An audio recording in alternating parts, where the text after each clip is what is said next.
Hello everyone, this is the second part of chapter photosynthesis. In this video, we are going to learn about the process of photosynthesis, how many stages or steps are there in photosynthesis. So starting with photosynthesis.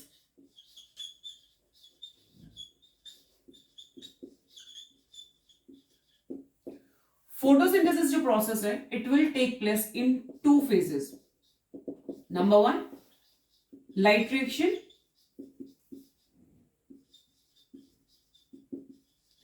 And number two is dark reaction. So with starting with the light reaction जो है वो हमेशा sunlight की presence में होती है, इसीलिए उसको लाइट रिएक्शन बोला गया है. लेकिन डार्क रिएक्शन के बारे में थोड़ा सा यहाँ पे मिसनोमर है.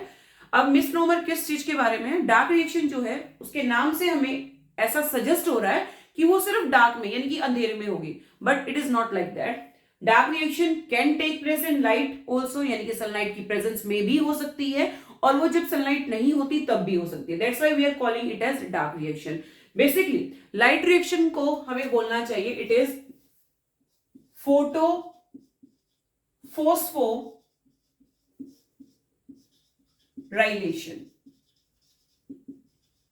and the dark reaction is also known as biosynthetic pathway.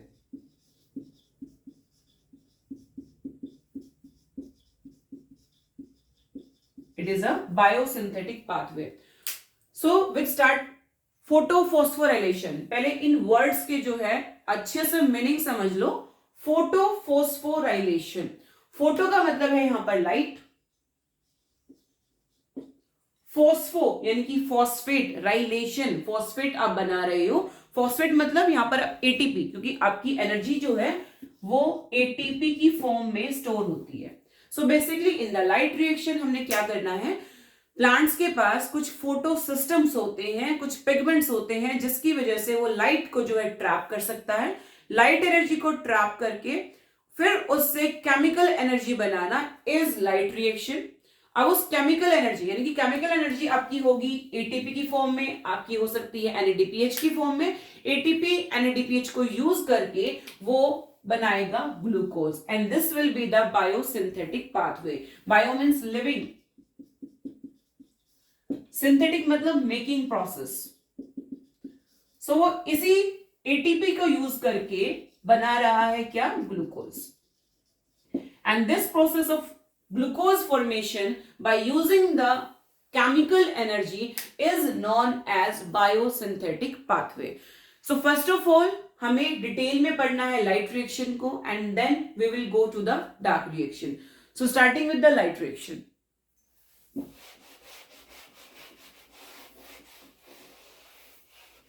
Light reaction, light reaction को पढ़ने से पहले you should know what is photo system. Photo system actually है क्या? फोटो सिस्टम, फोटो सिस्टम जो है वो कहां पर है, वेयर डज इट अकर. और एनसीईआरटी में सीधा सा टॉपिक बोला हुआ है कि जो फोटोसिंथेसिस रिएक्शन है आपकी वो कहां पर होती है. So it will take place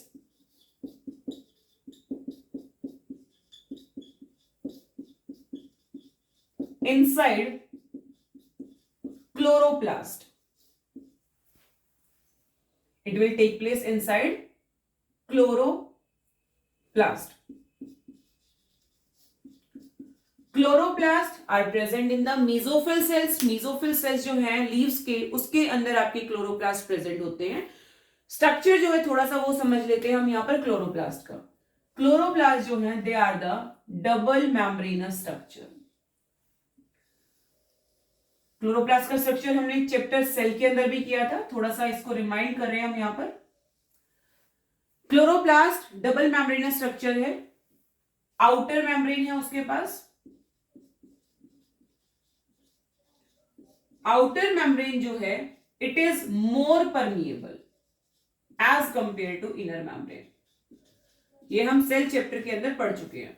and this will be the inner membrane. Inner membrane जो है it is less permeable as compare to the outer membrane. उसके अलावा यहां पर होते हैं थाइलाकॉइड। थाइलाकॉइड जो है वो लाइक कॉइन्स जो होते हैं एक दूसरे के ऊपर हम इस तरह से रख दें तो इस तरह से अरेंज्ड है। इसी तरह से बहुत सारे कम से कम 12 से लेके 14 तक यानी 12 to 14 जो है ग्रेना, इसको कलेक्टिवली हम बोलेंगे ग्रेना। इसको सिंपल को हम बोल देते हैं, सिंगल को हम बोल देते हैं थाइलाकॉइड। थाइलाकॉइड जो है it is also double membranous structure और पूरे पाइल को, इस पाइल को we can call it as grana. इसको हम क्या बोलेंगे? ग्रेना। सो बेसिकली ग्रेना बहुत सारे हैं यहां पर, 12 to 14 ग्रेना हो सकते हैं। अब ग्रेना जो है, एक ग्रेना दूसरे से कनेक्टेड होता है through stroma lamellae. It is connected through stroma lamellae. Inside the chloroplast there is a stroma, इसको हम बोलेंगे स्ट्रोमा। एंड थाइलाकॉइड के अंदर जो मैट्रिक्स है, इसके जो ग्राउंड सब्सटेंस है, इसको हम बोलेंगे matrix. It is known as matrix. So basically यही सब हमने यहां पर पढ़ना है। जो क्लोरोप्लास्ट है डबल मेम्ब्रेन स्ट्रक्चर है, उसके अंदर होते हैं आपके थाइलाकॉइड, फिर से डबल मेम्ब्रेन स्ट्रक्चर है। और थाइलाकॉइड के पाइल्स होते हैं, जिसे हम एक कॉइन के ऊपर दूसरा कॉइन, दूसरे के ऊपर तीसरा कॉइन, इस तरह से हमने पूरा पाइल बना लिया। पाइल को आप बोलोगे ग्रेना, और जो ग्रेना को जोड़ रहा है उसको बोलोगे स्ट्रोमा लैमेले। ये थोड़े से स्ट्रक्चर आपको पढ़ना यहां पर जरूरी है। अब जो प्रोसेस है, लाइट रिएक्शन जो है वो कहां होगी, डार्क रिएक्शन जो है वो कहां होगी, वो हमने यहां पे पढ़ना है। सो बेसिकली लाइट रिएक्शन होती है इस थाइलाकॉइड की मेम्ब्रेन के अंदर, इस थाइलाकॉइड की मेम्ब्रेन के अंदर, या फिर हम बोल सकते हैं जो ये हमारा स्ट्रोमा लैमेले है, यहां पर हम यहां थाइलाकॉइड बनाएंगे, थाइलाकॉइड। सो थाइलाकॉइड मैंने आपको फिर से बोला, it is also a double membranous structure, right. अब जो ये मेम्ब्रेन है, इसके अंदर आपकी लाइट रिएक्शन हो सकती है, या दूसरा मैं बोल रही हूं जो आपके स्ट्रोमा लैमेले, यहां पर आपकी light reaction can take place. बात आती है जब डार्क रिएक्शन की, dark reaction can take place in this medium, that is stroma. Stroma के अंदर होगी आपकी डार्क रिएक्शन, लाइट रिएक्शन आपकी होगी either in the membrane of thylakoid और in the stroma lamellae membrane, right. So basically, first of all, you should know about the quantosomes here. Photo system के बारे में हम पढ़ रहे थे यहां पर।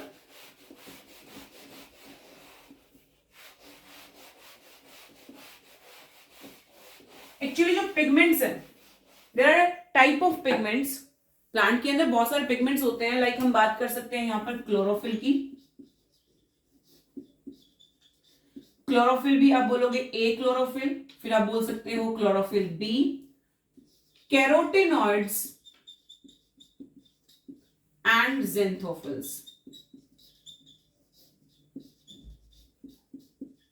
सो basically these 4 types of pigments are there in a leaf, जिससे कि फोटोसिंथेसिस जो है वो पॉसिबल हो पाती है। लेकिन यहां पर भी क्लोरोफिल ए जो है आपका, it will be the main pigment and these pigments are the accessory pigments. और ये तीनों पिगमेंट्स, ये चारों पिगमेंट्स, यानी कि 3 आपके हो गए एक्सेसरी पिगमेंट्स और एक जो है वो आपका मेन पिगमेंट है, ये चारों मिलके बनाते हैं एंटेना कॉम्प्लेक्स। किस तरह से? देखो, chlorophyll A will be in the centre, right. बाकी के जितने भी पिगमेंट्स हैं वो इसके चारों तरफ होते हैं, कुछ इस तरह से।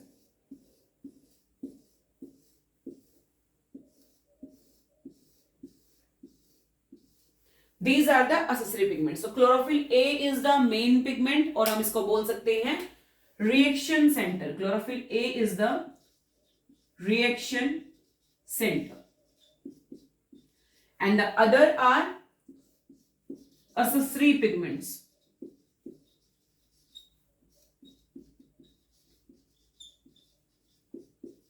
And collectively it is known as antenna complex, and we also can call it as photosystem. photosystem को पढ़ने से पहले हमें जानना होगा कि ये जो कॉम्प्लेक्स है काम कैसे करता है। अब होगा क्या, सनलाइट विल बी देयर, क्योंकि हम बात कर रहे हैं डार्क रिएक्शन की, सॉरी लाइट रिएक्शन की। This is the sun, rays जो है यानी कि फोटोन्स, क्या बोलेंगे हम, फोटोन्स। फोटोन्स एनर्जी की फॉर्म में जो हमारे असेसरी पिगमेंट्स हैं वो एब्जॉर्ब करेंगे on the different different wavelength, और जो ये एनर्जी है फोटोन्स की फॉर्म में, it will give to the chlorophyll. Chlorophyll a को ये अल्टीमेट जो है पास ऑन कर दी जाएगी। एब्जॉर्ब किया असेसरी पिगमेंट्स ने और पास ऑन करता जा रहा है किसको, क्लोरोफिल ए के पास। अब होगा क्या, क्लोरोफिल ए के पास इतनी ज्यादा एनर्जी जब आ जाएगी तो वो अपने इलेक्ट्रॉन्स रिमूव करना यहां से स्टार्ट कर देगा। अब इलेक्ट्रॉन्स के जो है उसको एक्सेप्ट करने के लिए यहां पर होते हैं प्राइमरी इलेक्ट्रॉन एक्सेप्टर्स। सो क्या हो रहा है यहां पर, सनलाइट इज देयर, फोटोन्स की फॉर्म में एनर्जी आ रही है, असेसरी पिगमेंट्स उसको एब्जॉर्ब कर रहे हैं, and ultimate they are passing to the chlorophyll a. Chlorophyll a के पास इतनी सारी एनर्जी जो है वो स्टोर नहीं हो पाएगी, क्योंकि इलेक्ट्रॉन्स उसके पास, फोटोन्स जो है वो आते जा रहे हैं। फोटोन्स आने की वजह से वो हो जाएगा अनस्टेबल, अनस्टेबल ना हो, अपने आप को स्टेबल रखे, इसीलिए वो इलेक्ट्रॉन जो है वो पास आउट करना यहां से स्टार्ट कर देगा। अब जो है इलेक्ट्रॉन्स यहां से पास आउट हुए तो जो थाइलाकोइड की जो मेम्ब्रेन है वहां पर उसके पास, या हम बोल सकते हैं जो थाइलाकोइड की मेम्ब्रेन है, स्ट्रोमा लैमिना की जो मेम्ब्रेन है, वहां पे होते हैं इनके प्राइमरी इलेक्ट्रॉन एक्सेप्टर। ये प्राइमरी इलेक्ट्रॉन एक्सेप्टर भी इलेक्ट्रॉन को एक्सेप्ट तो कर रहे हैं, लेकिन ये अपने पास इनको नहीं रख सकते, तो यहां पर चलेगी आपकी ETC, electron transport chain, right. आपका जो एंटीना कॉम्प्लेक्स है प्लस आपका प्राइमरी इलेक्ट्रॉन एक्सेप्टर, इसको पूरे को आप बोलते हो फोटो सिस्टम। क्या बोलोगे, फोटो सिस्टम। इसके भी टाइप्स में आपको बताऊंगे। यहां पर पढ़ते हैं प्राइमरी इलेक्ट्रॉन एक्सेप्टर अपने इलेक्ट्रॉन्स देगा इलेक्ट्रॉन ट्रांसपोर्ट चेन के अंदर। अब इलेक्ट्रॉन ट्रांसपोर्ट चेन के पास दो रास्ते हैं, या तो वो किसी दूसरे फोटो सिस्टम को इसको इलेक्ट्रॉन्स को पास कर दे, या फिर इलेक्ट्रॉन्स को जो हमारा फोटो सिस्टम था जहां से इलेक्ट्रॉन्स रिलीज हुए थे वहीं उसको दे दे। तो दो चीजें हमारे पास, इफ इलेक्ट्रॉन ट्रांसपोर्ट चेन जो है इलेक्ट्रॉन्स पास कर देती है सेम फोटो सिस्टम के पास, तो आप इस रिएक्शन को बोलोगे cyclic reaction. This is the cyclic reaction. लेकिन सिर्फ साइक्लिक रिएक्शन नहीं होती लाइट रिएक्शन के अंदर, एक और रास्ता है यहां पर हमारे पास कि वो किसी दूसरे फोटो सिस्टम को पास कर दे। ये फोटो सिस्टम हम यहां दो पढ़ने वाले हैं, PS1 photo system 1 and PS2 photo system 2। PS1 and PS2 एक काम करेगा 680 नैनोमीटर पर और एक काम करेगा 700 नैनोमीटर पर। साइक्लिक के अंदर एक ही काम करता है और नॉन साइक्लिक के अंदर दोनों काम करते हैं। साइक्लिक के अंदर आपका PS1 काम करेगा, दैट इज 700 नैनोमीटर, लेकिन एफिशिएंसी ज्यादा फोटोसिंथेसिस की देखी जाती है 680 नैनोमीटर पर। साइक्लिक के अंदर PS1 और PS2 दोनों मिलके करते हैं नॉन साइक्लिक के अंदर, और उसके अंदर बनती है आपकी Z स्कीम। सो साइक्लिक मैंने आपको समझाया, उसके अंदर सिर्फ एक ही फोटो सिस्टम रहता है PS1, दैट इज PS1 यानी कि PS 700 नैनोमीटर। लेकिन अब हम पढ़ने वाले नॉन साइक्लिक। नॉन साइक्लिक के अंदर ETC सेम फोटो सिस्टम को पास ना करते हुए वो दूसरे फोटो सिस्टम को पास करता है। इसी तरह का एक और फोटो सिस्टम होगा, that will be the PS1। सबसे पहले उसके अंदर रहता है PS2 and that is 700 nanometre photo system, and this will be 680 nanometre, right. अब PS1 को पास कर दिया, सेम यहां पर भी रहेगा कोई ना कोई electron acceptor, primary electron acceptor, same ETC चलेगी यहां पर, right, and there is no photosystem again. So this will be the Z scheme, right? So there can be two types of photosystem 1 and photosystem 2. Cyclic के अंदर सिर्फ एक ही photosystem काम करता है, that is photosystem 1 and that is 700 nanometre. Non cyclic की जब हम बात करते हैं तो वहां पर 680 और 700 दोनों वाला जो है फोटोसिस्टम वो काम करेगा।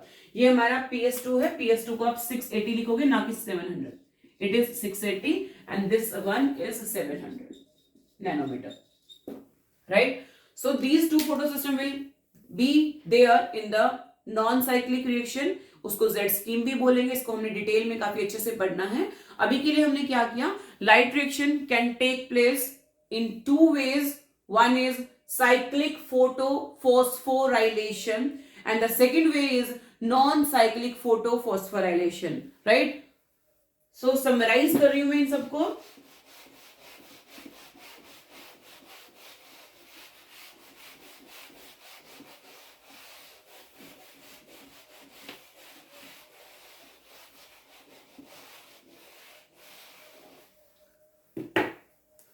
First of all, we are talking about the light reaction. Light reaction can take place in two ways. Number one, non-cyclic photophosphorylation, और दूसरा जो है हमारा that will be cyclic phosphorylation. Non cyclic के अंदर आपका PS2 that is 680 nanometer and PS1 that is 700 nanometer both will work. Cyclic के अंदर there is only PS1 that is 700 nanometer will be there. ज्यादा एफिशिएंट की मैं बात करूं that will be the non cyclic photophosphorylation. Non cyclic photophosphorylation will take place in the thylakoid membrane. Cyclic photophosphorylation it will take place in the stroma lamellae, क्योंकि वहां पर आपका PS2 नहीं होता, तो वहां पर क्या कौन सी रिएक्शन होगी? cyclic photophosphorylation only. It will take place in the thylakoid membrane and it will take place in the stroma lamellae. Clear? So next we will talk about the first of all the non-cyclic photophosphorylation. Non-cyclic photophosphorylation it is also known as Z scheme, right? Z scheme के अंदर same रहेगा हमारा chlorophyll A that is the reaction center, accessory pigments are there, right? Sun is there, क्योंकि light reaction की बात कर रहे हैं तो सनलाइट आपको चाहिए. यहां पर फोटॉन्स जो हैं वो रिलीज हो रहे हैं that are absorbed by the accessory pigments and ultimately they are given to the chlorophyll A. chlorophyll A ने अपना इलेक्ट्रॉन जो है वो लूज करना स्टार्ट किया and it is accepted by primary electron acceptor. Clear? Now we are having here ETC, electron transport chain. electron transport chain है हमारी यहां पर and the electrons are given to the ETC and these electrons, जब ये electrons दिए जाते हैं तो यहां पर बन जाते हैं हमारे एनर्जी ATP प्लस NADPH भी बनेगा. NADPH कहां से बना? ADP प्लस NAD से, right? So we are having phosphates यहां पे हमारे बन गए हैं DP से ATP, NADH से NADPH, राइट? इसके अंदर आपके साइटोक्रोम्स होते हैं. बेसिकली जो पिगमेंट्स हैं हेयर आर साइटोक्रोम, जो कि हम कीमोएस्मेटिक थ्योरी के अंदर अच्छे से डिस्कस करेंगे. यहां पर सिर्फ इतना याद रखो. अब ETC जो है वो इलेक्ट्रॉन्स लूज करती है, क्योंकि हम नॉन साइक्लिक की बात कर रहे हैं, दूसरे फोटो सिस्टम को. क्लोरोफिल ए यहां पर है, एक्सेसरी पिगमेंट्स भी यहां पर हैं. फिर से इलेक्ट्रॉन जो है जंप किए, accepted by primary electron acceptor, right? And here again ETC will be there, जो कि दोबारा से एनर्जी जो है हमारी यहां पर बन जाएगी in the form of ATP और NADPH, राइट? सो ATP श्योरली बेसिकली यहां पर क्या हो रहा है कि आपका सबसे पहले काम करता है PS2 means it is 680 nanometre and this is 700 nanometre. PS1 electrons जो हैं वो यहां से रिलीज हो रहे हैं, उसके बाद ETC ने उसको एनर्जी की फॉर्म में कन्वर्ट करते हुए जो हमारा PS1 था उसको देते हुए दोबारा से एनर्जी जो है यहाँ पे बन रही है. So basically in the non cyclic both ATP and NADPH will be formed here, right? And the thing here is कि भाई इलेक्ट्रॉन जो है बार बार जो रिलीज हो रहे हैं यहां से, वो रिप्लेनिश कौन करेगा? It will B replenished by splitting of water. पानी जब टूटता है तो वो जो है क्या करेगा? हाइड्रोजन देगा, ऑक्सीजन देगा, प्लस इलेक्ट्रॉन्स, यानी कि protons, electrons and oxygen will be there. Detail splitting of water we will do in the later parts. Basically इतना याद रखो, जो इलेक्ट्रॉन्स यहां से जंप कर रहे हैं, they are replenished by the splitting of water. Water split हुआ, उसने इलेक्ट्रॉन्स दिए हमारे फोटो सिस्टम को, यानी कि 2 को, सिस्टम 2 को। उसके बाद पीईए प्राइमरी इलेक्ट्रॉन एक्सेप्टर ने एक्सेप्ट किया। एटीसी चली यहां पर एनर्जी रिलीज करते हुए दूसरे फोटो सिस्टम, यानी कि फोटो सिस्टम 1 बाद में आएगा, फिर से हमारी यहां पर एनर्जी बनती है। And this array is known as Z scale. So this is all for this video. In the next part we will learn all these things in detail, like ETC में कौन कौन से पिगमेंट्स प्रेजेंट हैं, कौन कौन से pigments ने कहां कहां पर एनर्जी बनाई है, और किसने इलेक्ट्रॉन्स आगे ट्रांसफर किए हैं। We will do all these things in the later video.